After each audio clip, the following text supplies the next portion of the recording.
தங்கமகள் serial இன்னைக்கான எபிசோடில் முத்துப்பாண்டியும் ஹாசினியும் தாரணியை பார்க்குறதுக்காக ஹாஸ்பிட்டல் போயிருக்காங்க. அப்போ நடந்த உண்மை எல்லாமே சொல்கிறாங்க. என் மேலே எந்த தப்பும் இல்லை, உங்கள் அப்பா சாவில் மர்மம் இருக்குது அப்படின்னு சொல்லிட்டு தாரணியும் நம்பிடுறாங்க. இதுக்கெல்லாம் காரணம் எங்கள் சித்தி தான், எனக்கு திவ்யா தான் சொன்னா, அவள் என்கிட்ட சொல்லிக்கிட்டு இருக்கும்போது தான் ஒரு கார் வந்து என்னை ஆக்சிடென்ட் பண்ணிட்டு அப்படின்னு சொல்லிட்டு.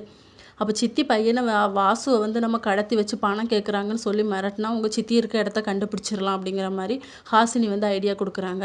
அதுக்கப்புறம் அவங்க ரங்கநாயகி இருக்க வீட்டையும் அட்ரஸையும் கண்டுபிடிச்சிடுறாங்க. அங்கே போய் நீ தான் இப்படி பண்ணியா அப்படின்னு சொல்லி கேட்கும்போது அவங்க வந்து அவங்கள அடித்து போட்டு மேலே மாடிக்கு ஓடுறாங்க. அங்கே பார்த்தா மேரியம்மாவும் திவ்யாவும் இருக்கிறாங்க, கெட்டி போட்டிருக்காங்க. அப்போ நடந்தது எல்லாமே சொல்கிறாங்க. அந்த மேரியம்மா, உங்கள் அப்பா வந்து நல்லா தான் இருந்தாங்க, உங்கள் சித்தி தான் பணத்துக்கு ஆசைப்பட்டு அவங்கள வந்து கொன்னுட்டா, நான் எவ்வளவோ சொல்லி பார்த்தேன் அப்படின்னு சொல்கிறாங்க. என்னையும் கடத்திட்டா, என் பொண்ணையும் கடத்திட்டா அப்படின்னு சொல்லி, உங்கள் பொண்ணு சேஃபாக தான் இருக்காங்க அப்படின்னு சொல்லிட்டு ஹாசினி வந்து சொல்கிறாங்க. அப்புறம் வந்து சித்தி ரங்கநாயகியும் வேலாயுதமும் சேர்ந்து தான் இந்த வேலை பண்ணியிருப்பாங்க அப்படின்னு சொல்லி எல்லாருக்குமே தெரிஞ்சிருது. அவங்க வந்து முதல்ல இல்லை அப்படிங்கிற மாதிரி சொல்கிறாங்க. அதுக்கப்புறம் ஆமாம் நான் தான் பண்ணேன் அப்படின்னு சொல்லிட்டு திவ்யா வந்து ரங்கநாயகி அடிக்கிறாங்க.